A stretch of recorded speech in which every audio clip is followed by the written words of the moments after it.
മഹാലക്ഷ്മി സീരിയലിൻ്റെ ഇന്നത്തെ എപ്പിസോഡിൻ്റെ പ്രൊമോ വിശേഷങ്ങളിലേക്ക് എല്ലാവർക്കും സ്വാഗതം.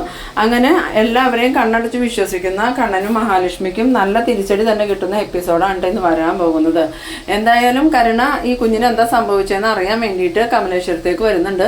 ആ സമയത്ത് കരുണയെ കാണുമ്പം ദുർഗയ്ക്കാണെങ്കിൽ ഒട്ടും ഇഷ്ടാവണില്ല. ദുർഗ ചോദിക്കുന്നുണ്ട്, ഉണ്ണി ആസ്പത്രി കിടക്കുമ്പം നീ അവൻ്റെ അടുത്ത് നിന്ന് അവനെ നോക്കാതെ എന്തിനാണ് ഇങ്ങോട്ട് വന്നതെന്ന് ചോദിക്കുമ്പം എനിക്ക് കുറച്ച് ഡ്രസ്സ് എടുക്കാൻ വേണ്ടിയാന്നൊക്കെ കരുണ നോണ പറയുന്നുണ്ട്.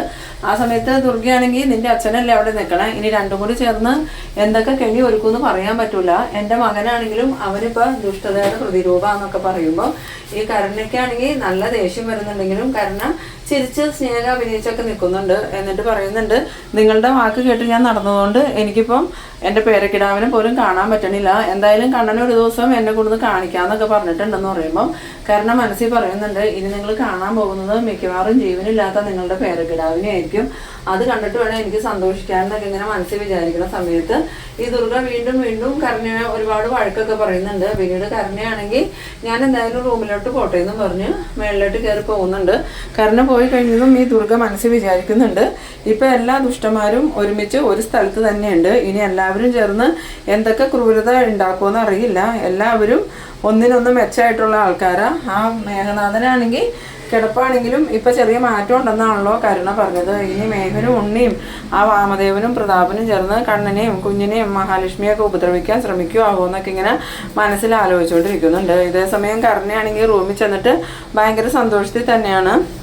ദുർഗയോട് നല്ല ദേഷ്യമുള്ളത് കൊണ്ട് തന്നെ മനസ്സിൽ പറയുന്നുണ്ട്, നിങ്ങളിനി അധിക ദിവസമൊന്നും മഹാലക്ഷ്മിയുടെ കുഞ്ഞിനെ കാണണമെന്നും പറഞ്ഞ് നിൽക്കുകയൊന്നുമില്ല. ഇന്നത്തോടുകൂടി ആ കുഞ്ഞിൻ്റെ ജീവിതം തീരുന്നു. പിന്നീട് കാണിക്കുന്നത് നമ്മളുടെ മഹാലക്ഷ്മിയും കുഞ്ഞും ലേഖയും കൂടി ഇങ്ങനെ കിടക്കുന്ന സമയത്ത് ലേഖ മഹാലക്ഷ്മിയോട് പറയുന്നുണ്ട്, മഹി എനിക്കെന്തോ മനസ്സിനാകെ ഒരു പേടി പോലെ എന്തോ സംഭവിക്കാൻ പോണ പോലെയൊക്കെ തോന്നുകയെന്ന് പറയുമ്പോൾ മഹാലക്ഷ്മി പറയുന്നുണ്ട്, എന്ത് സംഭവിക്കാനോ ലേഖേ, അതൊക്കെ നിൻ്റെ വെറൊരു തോന്നൽ മാത്രമാണെന്ന് പറയുമ്പം കണ്ടില്ലേ കുഞ്ഞ് വൈകുന്നേരം ജാനമ്മയുടെ ഇന്ന് പാല് വാങ്ങി കുടിച്ചിട്ട് അപ്പം കിടന്നുറങ്ങണതാ, ഇതുവരെയും കുഞ്ഞ് എഴുന്നേറ്റിട്ടില്ല, നമുക്ക് കുഞ്ഞിനെ ഒന്ന് എഴുന്നേൽപ്പിച്ചാലോ എന്ന് ചോദിക്കുമ്പോൾ മഹാലക്ഷ്മി പറയുന്നുണ്ട്, വേണ്ട ലേഖേ, ഇനി എഴുന്നേറ്റ കുഞ്ഞ് ഒരേ കരച്ചിലായിരിക്കും, അവൾ ഉറങ്ങിക്കോട്ടെ. അന്നേരം ലേഖ പറയുന്നുണ്ട്, കരഞ്ഞാലും കുഴപ്പമില്ല മഹി, നമുക്ക് എടുത്തുകൊണ്ട് നടക്കാമല്ലോ, ഇതിപ്പോൾ ഇങ്ങനെ കിടന്ന് ഉറങ്ങി എങ്ങനെ ശരിയാവണേ, എനിക്കിത് കണ്ടിട്ട് പേടിയാവുമെന്നൊക്കെ പറയുമ്പോൾ മഹാലക്ഷ്മി പറയുന്നുണ്ട്, പേടിക്കാനൊന്നുമില്ല, 2 ദിവസമായിട്ട് കുഞ്ഞ് ഒരേ കരച്ചിലല്ലായിരുന്നോ, അതുകൊണ്ട് വയറ് നിറച്ച് പാല് കുടിച്ചപ്പം അവൾ സുഖമായി കിടന്ന് ഉറങ്ങണേ ആയിരിക്കും. ജാനമ്മയും അങ്ങനെ തന്നെയല്ലേ പറഞ്ഞ് വയറ് നിറച്ച് പാല് കുടിച്ചതുകൊണ്ട് സുഖമായിട്ട് ഉറങ്ങണേന്ന്.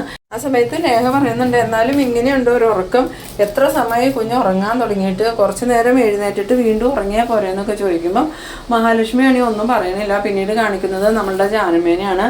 ജാനമ്മയാണെങ്കിൽ ആകെ ഒരു സങ്കടത്തിലാണ്. എന്നിട്ട് അവർ എന്തായാലും ഞാൻ ചെയ്തത് വലിയൊരു ക്രൂരത, ആ കുഞ്ഞിന് എന്തെങ്കിലും സംഭവിച്ചു കഴിഞ്ഞാൽ പിന്നെ ഞാൻ ജീവിച്ചിരുന്നിട്ടൊരു കാര്യം ഉണ്ടാവില്ല, 40 ദിവസം പ്രായമുള്ളൊരു കുഞ്ഞിനാണ് ഞാൻ വിഷം കൊടുത്തേക്കണേ, ഈ ലോകത്ത് ജീവിക്കാനുള്ള അവകാശം നിഷേധിച്ചേക്കണേ, എന്തായാലും അമ്പലത്തിൽ പോയി ഒന്ന് പ്രാർത്ഥിക്കാമെന്നും പറഞ്ഞ് ജാനമ്മ അമ്പലത്തിലേക്ക് പോകുന്നുണ്ട്.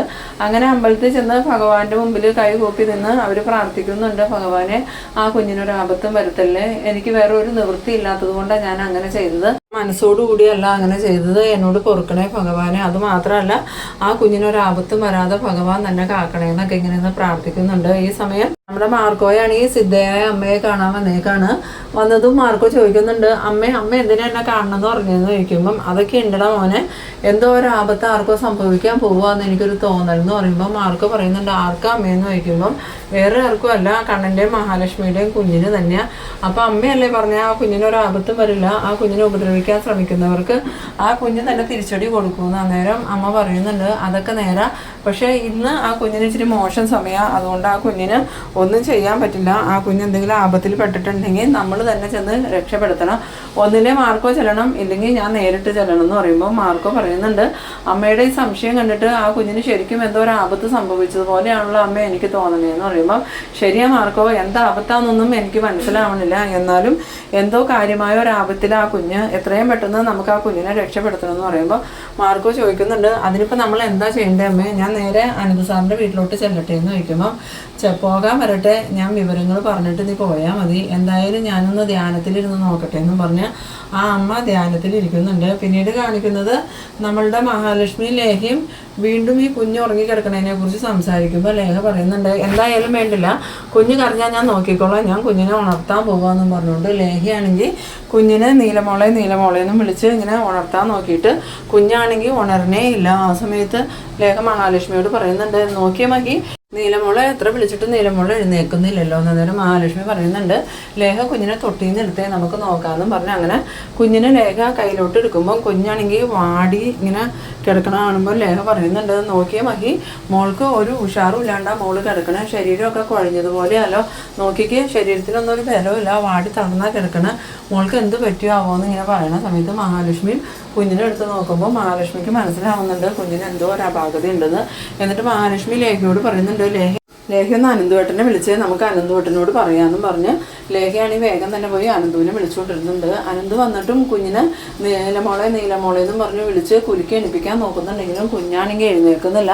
ആ സമയത്ത് നമ്മളുടെ മഹാലക്ഷ്മി ആണെങ്കിൽ മോളെ എന്നും പറഞ്ഞ് കരയാൻ തുടങ്ങുന്നുണ്ട്. അന്നേരം അനന്ത് പറയുന്നുണ്ട് മഹി നീ കരയാതിരിക്കുക, നമുക്ക് കുഞ്ഞിനെ എഴുന്നേൽപ്പിക്കാൻ നോക്കാമെന്നും പറഞ്ഞ് വീണ്ടും കുഞ്ഞിനെ ഇങ്ങനെ കുലുക്കി എഴുന്നേൽപ്പിക്കാൻ നോക്കുന്ന സമയത്ത് കുഞ്ഞിൻ്റെ വായിക്കട നൊരയും പതയൊക്കെ വരുന്നുണ്ട് കേട്ടോ. അത് കണ്ടതും ഈ മഹാലക്ഷ്മി ലേഖയൊക്കെ പേടിച്ച് പോയിട്ട് ലേഖ അനന്തുവിനോട് പറയുന്നുണ്ട് നോക്കി അനന്തുവേട്ടാ, ഇതേ കുഞ്ഞിൻ്റെ വായിൽ നിന്ന് നൊരയും പതയൊക്കെ വന്നു, ഇത് എന്ത് പറ്റിയതായിരിക്കുമോ, നിങ്ങൾ കുഞ്ഞിന് എന്തെങ്കിലും പ്രത്യേകിച്ച് കൊടുത്തു എന്ന് ചോദിക്കുമ്പോൾ ലേഖ പറയുന്നുണ്ട് ഇല്ല അനന്തുവേട്ടാ, ഇന്ന് ജാനമ്മ കുറച്ച് പാല് കൊടുത്തായിരുന്നു, വേറെ ഒന്നും കൊടുത്തിട്ടില്ല, ഇനിയിപ്പോൾ എന്ത് ചെയ്യും, എന്തായാലും നമുക്ക് കൊച്ചിനെ എത്രയും പെട്ടെന്ന് ആസ്പത്രിയിൽ എത്തിക്കണം.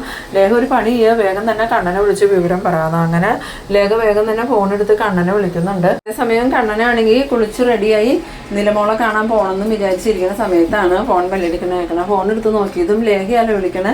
ലേഖ എന്തായിരിക്കും ഇപ്പോൾ വിളിക്കണേന്നൊക്കെ ഓർത്ത് ഫോൺ എടുത്തിട്ട് എന്താ ലേഖയെന്ന് ചോദിച്ചതും കണ്ണേട്ടൻ എത്രയും പെട്ടെന്ന് ഇവിടം വരെ ഒന്ന് വരണം, എന്ത് പറ്റി ലേഖ, അവിടെ എന്തെങ്കിലും കുഴപ്പമുണ്ടോ എന്ന് ചോദിക്കുമ്പം ഒന്നും അറിയില്ല കണ്ണേട്ടാ, കുഞ്ഞിൻ്റെ വായിൽ നിന്ന് നൊരയും പതയൊക്കെ വരുക, എന്താ സംഭവിച്ചതെന്ന് അറിയില്ല, കുഞ്ഞ് ഇതുവരെ ഉറക്കത്തിൽ നിന്ന് എഴുന്നേറ്റിട്ടുമില്ല, ഞങ്ങൾ കുഞ്ഞിനെയും കൊണ്ട് ആസ്പത്രിയിലേക്ക് പോവുക, കണ്ണേട്ടനെ ആസ്പത്രിയിലേക്ക് പോരെന്നും പറഞ്ഞ് ലേഖ ഫോൺ വയ്ക്കുന്നുണ്ട്. കണ്ണനാണെങ്കിൽ വേഗം തന്നെ പേടിയോടുകൂടി എൻ്റെ മോൾക്ക് എന്തായിരിക്കും സംഭവിച്ചത്, എന്തായാലും എത്രയും പെട്ടെന്ന് എനിക്ക് ആസ്പത്രിയിൽ എത്തണമെന്നും പറഞ്ഞ് വേഗം തന്നെ റെഡിയായി താഴേക്ക് ഇറങ്ങി വരുമ്പം ഈ ദുർഗ വന്നിട്ട് ചോദിക്കുന്നുണ്ട് മോനെ നീ ഇത്ര ധൃതി പിടിച്ച് അവിടെ പോവാടാന്ന് ചോദിക്കുമ്പം എന്നെ ഇപ്പോൾ ലേഖ വിളിച്ചിട്ടുണ്ടായിരുന്നു നീലമോളെയും കൊണ്ട് ആസ്പത്രിയിൽ പോകാമെന്നും പറഞ്ഞു. അതിന് മോൾക്ക് എന്താ പറ്റിയെന്ന് ചോദിച്ചതും ഒന്നും അറിയില്ല അമ്മേ, മോളുടെ വായിൽ നിന്ന് നൊരയും പതയും വന്നു എന്നാണ് ലേഖ പറഞ്ഞതെന്ന്. ഈ സമയത്ത് നമ്മളുടെ കരുണയാണെങ്കിൽ ഈ കണ്ണൻ പറയുന്നതൊക്കെ കേൾക്കുന്നുണ്ട്. ആ സമയത്ത് കരുണയ്ക്ക് മനസ്സിലാവുന്നുണ്ട് കുഞ്ഞിന് വിഷം ഫലിച്ചിട്ടുണ്ടെന്ന്. അങ്ങനെ കരുണ ആ സന്തോഷത്തോടു കൂടി തന്നെ മേളിലേക്ക് കയറി പോകുന്നുണ്ട്.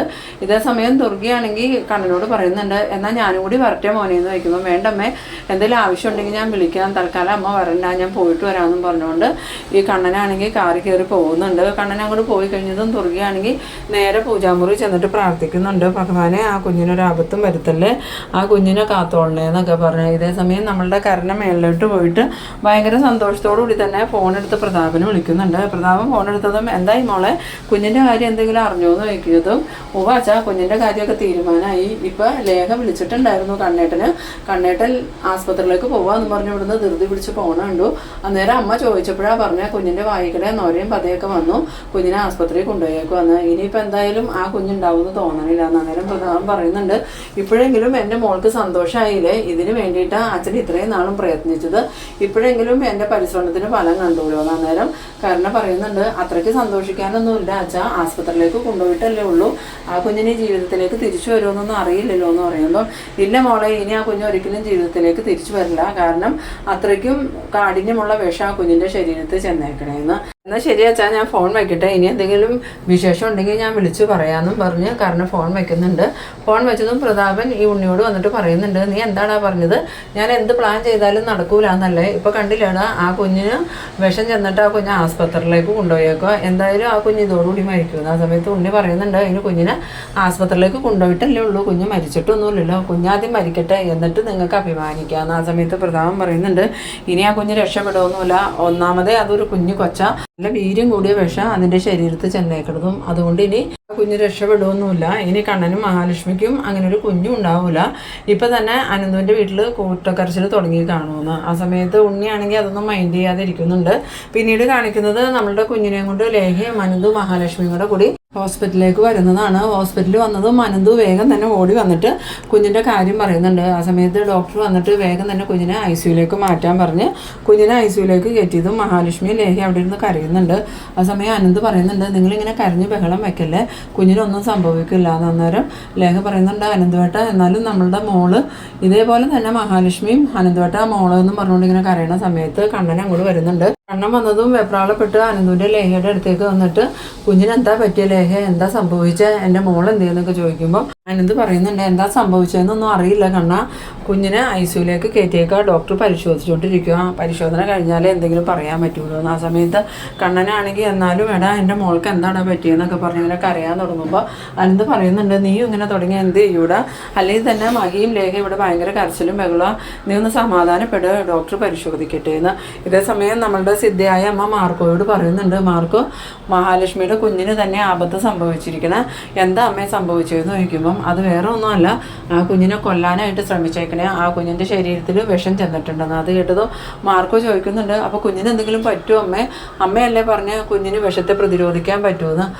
മാർക്കോ, പക്ഷേ ഇത് ഇച്ചിരി കൂടിയ വിഷം ആ കുഞ്ഞിൻ്റെ ശരീരത്തിൽ ചെന്നേക്കണേ, അതുകൊണ്ട് കൊച്ചിന് എന്തെങ്കിലും ആപത്ത് സംഭവിക്കും അമ്മയെന്ന് ചോദിക്കുമ്പം ആപത്തൊന്നും സംഭവിക്കൂല, പക്ഷേ കൊച്ചിൻ്റെ അവസ്ഥ ഇപ്പം ഇച്ചിരി മോശമാണ്. പിന്നീട് കാണിക്കുന്നത് നമ്മളുടെ ഡോക്ടർ ഈ കുഞ്ഞിനെ പരിശോധിക്കുകയാണ്. പരിശോധിച്ച് കഴിഞ്ഞതും ഡോക്ടർ ആ സിസ്റ്റർമാരോട് പറയുന്നുണ്ട് കുഞ്ഞിൻ്റെ ശരീരത്തിൽ വിഷം ചെന്നിട്ടുണ്ടെന്ന്. ആ സമയം സിസ്റ്റർ ചോദിക്കുന്നുണ്ട്, ഈ കുഞ്ഞിൻ്റെ ശരീരത്തിൽ എങ്ങനെയാണ് ഡോക്ടറെ വിഷം ചെല്ലണമെന്ന് ചോദിക്കുമ്പം എന്തായാലും കുഞ്ഞിന് സ്വയം കഴിക്കാനൊന്നും പറ്റില്ലല്ലോ, ആരോ കുഞ്ഞിന് വിഷം കൊടുത്തിട്ടുണ്ടെന്ന്, എന്തായാലും ഞാനിത് അവരെ അറിയിക്കട്ടെ എന്നും പറഞ്ഞ് ഡോക്ടർ വേഗം തന്നെ പുറത്തേക്ക് വന്നിട്ട് കുഞ്ഞിൻ്റെ പേരൻസ് എവിടെയെന്ന് ചോദിക്കുമ്പം കണ്ണനും അനന്തും ഡോക്ടറുടെ അടുത്തേക്ക് ചെല്ലുന്നുണ്ട്. ആ സമയത്ത് അനന്ത് ചോദിക്കുന്നുണ്ട്, മോൾക്ക് എങ്ങനെയുണ്ട് ഡോക്ടറെ എന്ന് ചോദിക്കുമ്പം കുഞ്ഞിൻ്റെ കാര്യം 24 മണിക്കൂർ കഴിയാതെ നമുക്കൊന്നും പറയാൻ പറ്റില്ല, എന്താ സംഭവിച്ചതെന്ന് ചോദിച്ചതും കുഞ്ഞിൻ്റെ ശരീരത്തിൽ വിഷം ചെന്നിട്ടുണ്ടെന്ന് പറയണു. അത് കേട്ടതും അനന്തവും കണ്ണനാണെങ്കിൽ ആകെ ഷോക്കായി പോകുന്നുണ്ട്. എന്നിട്ട് ചോദിക്കുന്നുണ്ട്, എങ്ങനെ വിഷം ചെന്നു എന്നാ ഡോക്ടർ പറയണേ, ആ കുഞ്ഞിനെ നോക്കാൻ 2 അമ്മമാരാണ് ഉള്ളത്, അവരുടെ കണ്ണിൽപ്പെടാതെ എങ്ങനെയാണ് കുഞ്ഞിൻ്റെ ശരീരത്തിൽ വിഷം ചെല്ലണേന്ന് ചോദിക്കുമ്പം അതൊന്നും അറിയില്ല, എന്തായാലും കുഞ്ഞിൻ്റെ ശരീരത്തിൽ നല്ല ഡോസ് കൂടിയ വിഷം തന്നെ ചെന്നേക്കണേ, അതിൽ നിന്ന് കുഞ്ഞ് റിക്കവറായി വരണമെങ്കിൽ 24 മണിക്കൂറെങ്കിലും എടുക്കും. ഇത് കേട്ടതും അനന്തവും കണ്ണനും പരസ്പരം ഇങ്ങനെ നോക്കിക്കൊണ്ട് നിൽക്കുന്ന ആ ഒരു സീനിലാണ് ഈ എപ്പിസോഡ് അവസാനിക്കുന്നത്. അപ്പോൾ നിങ്ങൾ എൻ്റെ വീഡിയോ ആദ്യമായിട്ടൊക്കെ കാണുന്നവരാണെങ്കിൽ എൻ്റെ ചാനലൊന്ന് സബ്സ്ക്രൈബ് ചെയ്യാനും എൻ്റെ വീഡിയോ നിങ്ങൾക്ക് ഇഷ്ടമായാൽ ലൈക്ക് ചെയ്യാനും ഷെയർ ചെയ്യാനും മറക്കരുത്. അപ്പോൾ ഇതുപോലെ ഇൻട്രസ്റ്റിംഗ് ആയിട്ടുള്ള അടുത്തൊരു എപ്പിസോഡുമായി നമുക്ക് വീണ്ടും കാണാം. അതുവരേക്കും ബൈ ബൈ.